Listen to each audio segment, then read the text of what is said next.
People who are getting an opportunity to make themselves free, they have to do it by fighting. You'll see the most ferocious, determined people in the world that are proving themselves that way. And Kareem Abdul joins us. Good morning, welcome. Good morning. What drew you to the Revolutionary War period specifically? I think just living in the part of Manhattan that I was raised in, I just think he blinking was the up last part that George Washington held on to before he had to skedaddle down to Valley Forge. And I realized that happened in my neighborhood. Yeah. Wow. And it kind of has always drawn me in. There's an old Dutch farmhouse on Broadway at 203rd Street. That gentleman that owned that farmhouse had slaves. Didn't find that out till I was an adult. One of the things you say in the documentary is that this is kind of a corrective to the history books you had to, and this is your phrase, deal with growing up. And I think it's so interesting because it suggests that, like, the history you're being taught is not the history capital H. No, it's not complete, for sure. I think the history that we're taught is, it's taught to us in a way that kind of minimizes or marginalizes the contributions of people who are not of European descent. Yeah. And I think that's the problem. They're only focusing on one segment of society and what they contributed. And what effect does that have? Well, you actually say in the doc that could not have won the Revolutionary War without the contribution of black Americans. Right. And success in the war would come whoever armed blacks the fastest. Talk about the role, because I learned so much watching it. yes, the manpower shortages affected both the revolutionary side and the British side. So they both needed to have people for reinforcement and to support, just to do the menial things that enable an army to win. And that required manpower, and slaves who were idle on the side were considered to be a valuable source of manpower. And Did you learn a lot doing this? oh, I learned a lot more than what I was taught because I wasn't taught anything. Yeah. You make reference to a couple of key figures, poet Phyllis Wheatley and James Armistead Lafayette. Yes, James Armistead Lafayette was widely crucial. He got the information that enabled the revolution, that enabled George Washington to pin on a peninsula, and he was stranded. And that defeat really just tired the people in England. They said, we've had enough of this. He was a spy for the Continental Army. Yeah. Yeah, and he enabled them to understand exactly what to do at the right time. Why did you feel it was so important to tell these stories that you were not seeing in history books? I think it's vitally important in America because black kids are raised without understanding that this is their country.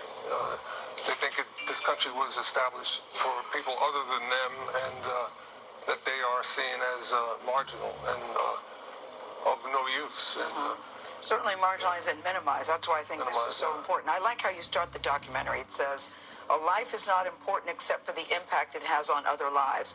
When I heard that line, it certainly made me think about Kobe Bryant, who I know was a very good friend of yours, and you knew the family very well. Where does Kobe sit with you? How important was he to you? I think Kobe was very important, especially to his generation. Yes. I mean, he left high school and took a chance on being a professional athlete. Risky. He did it in style, and absolutely was a figurehead for the kids in his generation who are adults now. And just the fact that it's such a senseless loss, that didn't need to happen. And yes. I think that's the worst part of it. For me, I remember Gianna, I used to play peekaboo with her. And she's You not played here. peekaboo with Gianna? Yeah, she was 5 or 6 years old. You know, I was coaching. You know, I'd see her all the time. Yeah. That's how it affected me. And you played against Kobe's dad, right? Yeah, Jelly and I used to go at it. You know, in the very old days. And now they're talking about records being broken. LeBron has just surpassed Kobe, and now you're still the #1 scorer. Are you sitting there thinking, no, you can stop now, or are you thinking records are made to be broken? They are made to be broken, and they give us an idea of where we've gone and where we're going. Right. Do you keep track of those numbers? No, I don't. You don't? More power to LeBron whenever he breaks it, if he wants to. Because he could be someplace counting his money. Yeah. He's got a lot to count, right? Yeah. So he could be doing that, but he's doing great things. Yes. And I just want him to keep doing it. Yeah. Do you believe he will break it? He's got a great shot. You never know. There's an injury out there or there's not. That's why we watch. What do you think, Kareem? 3 million people have signed the petition to change the NBA logo to the image of Kobe. Right. What do you From another great Laker, Jerry West, by the way, whose silhouette was there.